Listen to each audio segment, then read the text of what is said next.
Death is a universal experience, an unavoidable endpoint, yet one of humanity's greatest mysteries. What truly happens to us when we die? Do we simply cease to exist, as if our lives were but brief flickers in an indifferent universe? Or do we journey somewhere beyond, into realms unimaginable? In today's exploration, we dive into philosophical and scientific perspectives, religious beliefs, and personal testimonies to peel back the layers of this age-old enigma. Guys, please subscribe and like. Help me to develop the channel. Thank you very much. The philosophical enigma of death. For millennia, philosophers have wrestled with the concept of death. To Socrates, death was either a dreamless sleep or an opportunity to encounter the gods, a new plane of existence. Epicurus, however, believed death was nothingness, explaining that where we are, death is not, and where death is, we are not. His view brought comfort to those who feared the cessation of existence, suggesting that death, in essence, was nothing to be feared because we would not experience it. Yet, the great paradox remains. If consciousness is fundamentally tied to the brain, as modern, and if something does persist, what form does it take? Here lies the crux of the mystery. While we know the body dies, we remain uncertain about what happens to the essence that makes us, us. This conundrum challenges both reason and faith, inviting us into realms where logic often falters. The biological perspective, a physical perspective, a physical process. When the heart stops beating, blood no longer circulates, depriving the brain and body of oxygen. Brain activity quickly fades, and within moments the cells in our organs begin to die. In this view, death is a physical phenomenon, a final shutdown of the body's systems. Consciousness, therefore, is seen as a product of the brain. Once the brain ceases functioning, so too does awareness.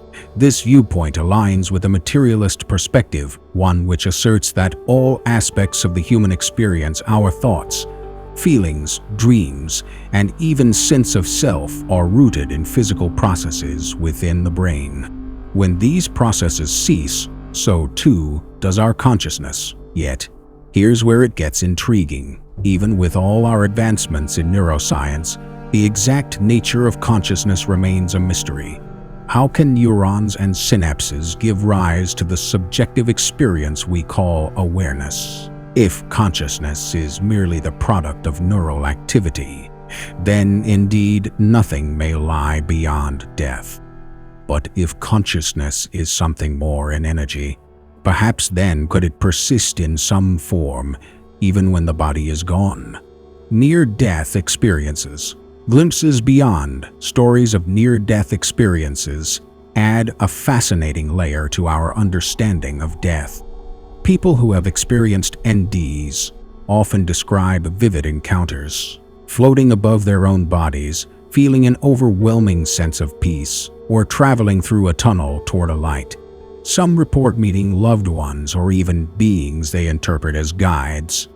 While some scientists attribute these experiences to a dying brain releasing chemicals and firing erratically, others suggest they could be genuine glimpses into a different plane of existence. Take the case of Dr. Eben Alexander, a neurosurgeon who once held firmly to the materialist view. Following a severe illness that left his brain effectively shut down, Alexander experienced an ND so profound that it shifted his beliefs.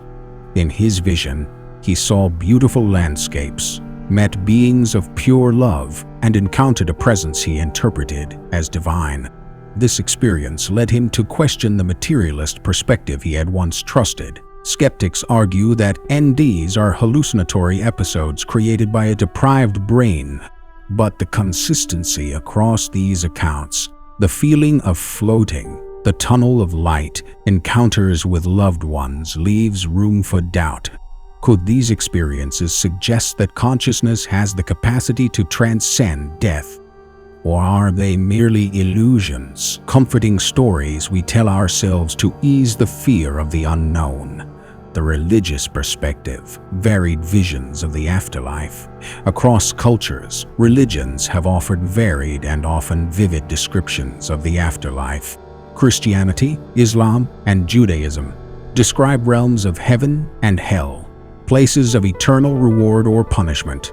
The Hindu and Buddhist traditions propose reincarnation, a cycle of birth, death, and rebirth that continues until enlightenment is achieved. In these religions, death is not the end but a transition, one stage of a grand journey for the soul. For Christians, death means the possibility of union with God in heaven, a paradise of peace and joy. For Hindus, it could mean rebirth into another body with one's actions, or karma, shaping the next life.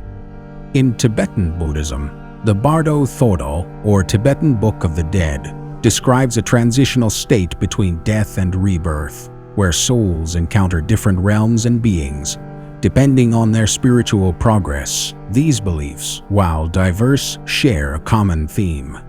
Death is not an end, but a doorway to something beyond. Through ritual, prayer, and faith, followers find meaning and hope in the face of death, believing that there is more to existence than meets the eye.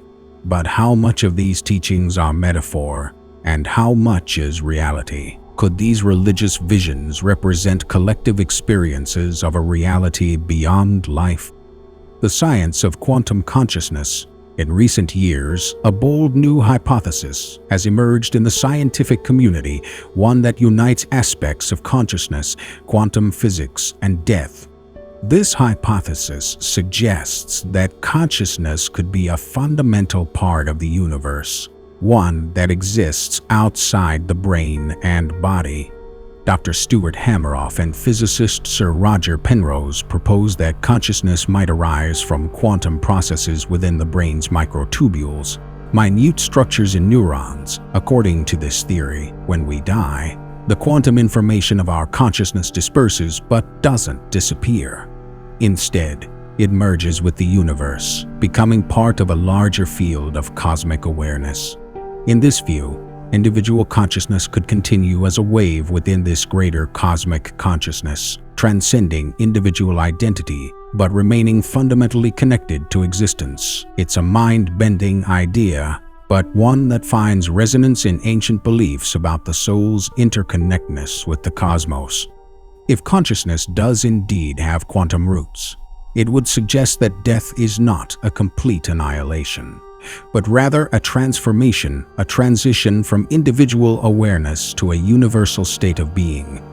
The paradox of personal legacy. Another way people confront death is through the legacy they leave behind. While our physical selves may perish, our influence, ideas, and memories can persist in the lives of others. For some, this is a comforting thought, that as long as they are remembered, they are not truly gone. Yet, even the notion of legacy has limitations. Eventually, memories fade, and even the greatest achievements are forgotten over time. Is there any true immortality in legacy? This raises a paradoxical question. Does legacy provide any form of continued existence, or is it simply another way we cope with the inevitability of death? As we seek meaning in life and strive to leave a mark, we are reminded that perhaps it is in our actions and connections with others that we truly transcend our mortality, exploring the unknown. Ultimately, what happens after we die remains one of the greatest mysteries. Despite our search for answers through philosophy, science, religion, and personal experience, death retains its shroud of mystery. Perhaps this is part of what makes life so precious and meaningful. If we knew exactly what came next, would life lose some of its magic? It's possible that death, like consciousness, is something beyond human understanding. In the end, the question of what happens after we die may be less about finding a concrete answer and more about embracing the mystery, acknowledging that some truths might always remain just beyond our grasp. As we ponder the question of what happens when we die, we're left not with answers, but with deeper questions. Death challenges our understanding of life, consciousness, and the self.